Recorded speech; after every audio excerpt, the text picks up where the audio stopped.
Hello student, आज हम लेकर आए हैं क्लास 12th बायोलॉजी का मॉडल पेपर। तो देखते हैं फर्स्ट क्वेश्चन। काजीरंगा राष्ट्रीय उद्यान प्रसिद्ध है। तो काजीरंगा जो राष्ट्रीय उद्यान है वो किसके लिए प्रसिद्ध है? गैंडे के लिए है, या फिर बाघ के लिए है, या हाथी के लिए है, या फिर सांपों के लिए है? तो काजीरंगा जो राष्ट्रीय उद्यान है वो हाथियों के लिए प्रसिद्ध है। अब देखते हैं नेक्स्ट क्वेश्चन। नेक्स्ट क्वेश्चन दिया गया है, डीएनए के विकृतीकरण हेतु प्रयुक्त ताप होता है। तो इसके लिए टेम्परेचर देखो, डीएनए जो होता है उसको हम लोग दोनों स्टैंडों को अलग कर सकते हैं। इसके लिए अगर डीएनए को गर्म किया जाता है जब, तो कितना टेम्परेचर दिया जाता है जिसकी वजह से उसके दोनों स्टैंड अलग अलग हो जाएं। तो इसके लिए हम 90 से 93 डिग्री जब सेल्सियस टेम्परेचर देते हैं तो डीएनए जो होते हैं दोनों स्टैंड क्या हो जाते हैं, अलग हो जाते हैं। इसी को हम लोग विकृतीकरण कहते हैं। अगला क्वेश्चन दिया गया है, त्रिसंलयन क्या होता है?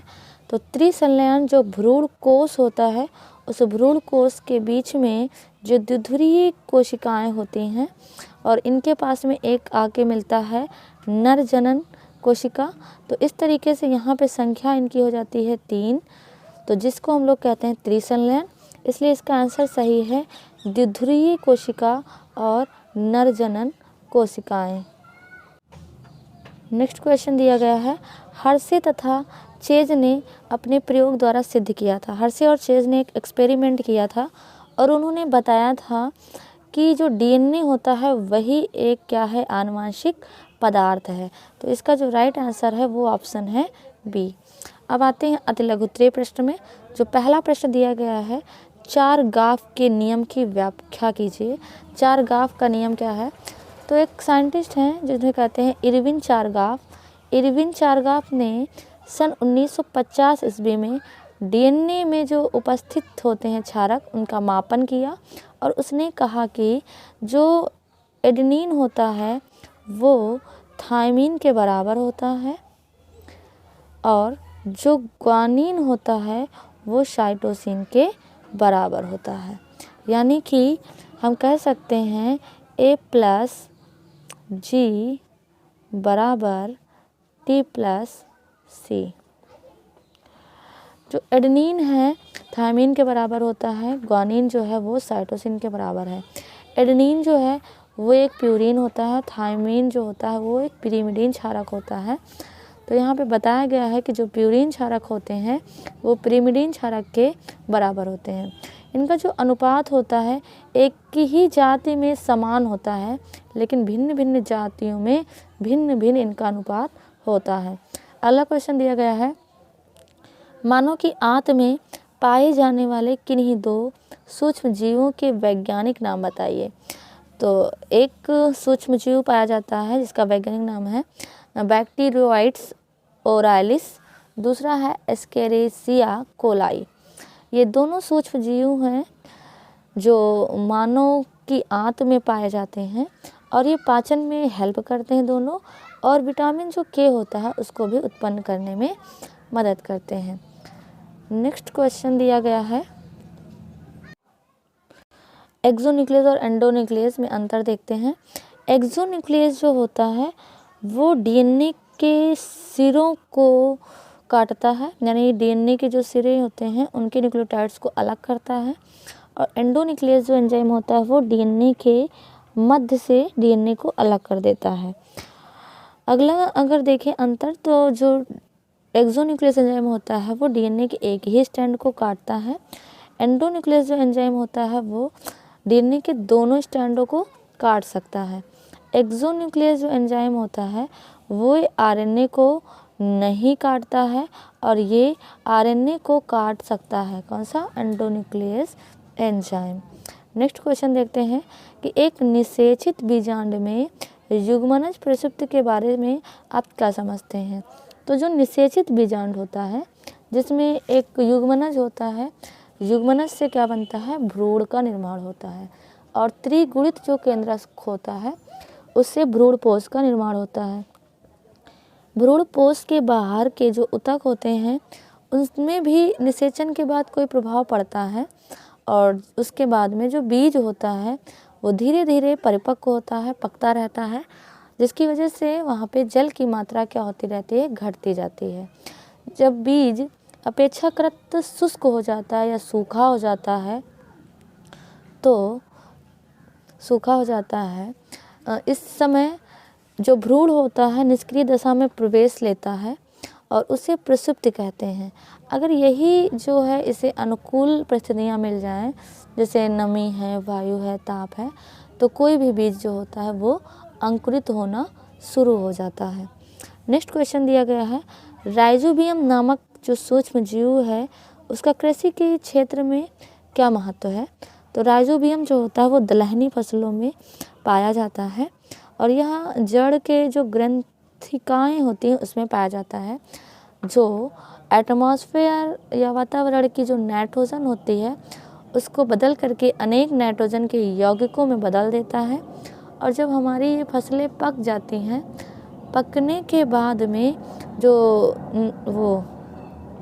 पक जाने के बाद में जड़ जो ग्रंथिकाओं में उपस्थित जो नाइट्रोजन होती है वो यौगिकों की मृदा की उर्वरता को क्या करते हैं, बढ़ा देते हैं।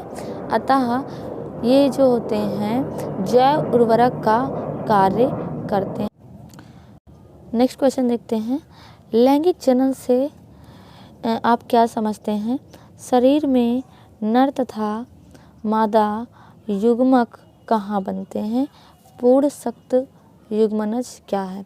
तो लैंगिक जनन से आप क्या समझते हैं। जनन दो प्रकार का होता है, लैंगिक जनन, अलैंगिक जनन। तो इसमें दिया गया मानव शरीर में नर तथा मादा युग्मक कहाँ पे बनते हैं। तो मानव शरीर में जो नर युग्मक होते हैं वो वृषण में यानी टेस्टिस में बनते हैं तथा मादा में जो नर युग्मक होते हैं वो अंडाशय यानी कि ओवरी में बनते हैं। नेक्स्ट क्वेश्चन दिया गया है, प्रतिबंधन एंजाइमों का नामकरण किस प्रकार किया जाता है। अगला क्वेश्चन दिया गया है, प्रदाह प्रक्रिया पर टिप्पणी लिखिए। नेक्स्ट क्वेश्चन है, एर्थ्रोब्लास्टोसिस विटालिस का वर्णन कीजिए। नेक्स्ट क्वेश्चन दिया गया, पादपों की जातीय विविधता 22% जंतुओं 72% की अपेक्षा बहुत कम है, क्या कारण है कि जंतुओं में अधिक विविधता मिलती है। अगला क्वेश्चन दिया गया है कि परागकण के अंकुरण की प्रक्रिया को उपयुक्त चित्रों के द्वारा समझाइए। ये क्वेश्चन ये इम्पोर्टेंट है और ये भी क्वेश्चन इसमें इम्पोर्टेंट दिया गया है। अगला क्वेश्चन दिया गया है, जातियों में प्रतियोगिता का प्रभाव पर टिप्पणी लिखिए। अगला है, कैंसर अभिज्ञान की क्या विधि होती है, कैंसर के उपचार के बारे में बताइए। इम्पोर्टेंट क्वेश्चन है ये। हेमोफिलिया पिता तथा वाहक माता की संतानों में रोग की वंशागत किस प्रकार होगी, ये भी क्वेश्चन इम्पोर्टेंट है। बंध्याकरण से क्या तात्पर्य है, प्राथमिक व द्वितीयक लसिकाओं के अंगों के नाम बताइए। अगला क्वेश्चन है, औद्योगिक स्तर पर शराब का निर्माण किस प्रकार होता है। नेक्स्ट क्वेश्चन दिया गया है, वाहक द्वारा पुनर्योगज डीएनए के पोषक जीवाणु में प्रवेश की विधियों का वर्णन कीजिए। नेक्स्ट क्वेश्चन दिया गया है, एक बायोरिएक्टर के प्रारूप का वर्णन कीजिए तथा साधारण विलोडक हौज एवं दंड विलोडक हौज में अंतर बताइए। अगला क्वेश्चन दिया गया है, मानव जीनोम परियोजना पर टिप्पणी लिखिए। नेक्स्ट क्वेश्चन है, आणविक निदान पर संक्षिप्त टिप्पणी लिखिए। अगला क्वेश्चन दिया गया है, वह कौन सी क्रिया विधि है जिससे एड्स विषाणु संक्रमित व्यक्ति के प्रतिरक्षा तंत्र का ह्रास करता है। नेक्स्ट क्वेश्चन दिया गया है और ये इम्पोर्टेंट भी है, परागण किसे कहते हैं, साल्विया में होने वाले परागण की क्रिया का वर्णन कीजिए। और अगला क्वेश्चन दिया गया है, निषेचन क्रिया किसे कहते हैं, मनुष्य में निषेचन के समय होने वाली प्रक्रियाओं का उल्लेख कीजिए तथा अंडाशय में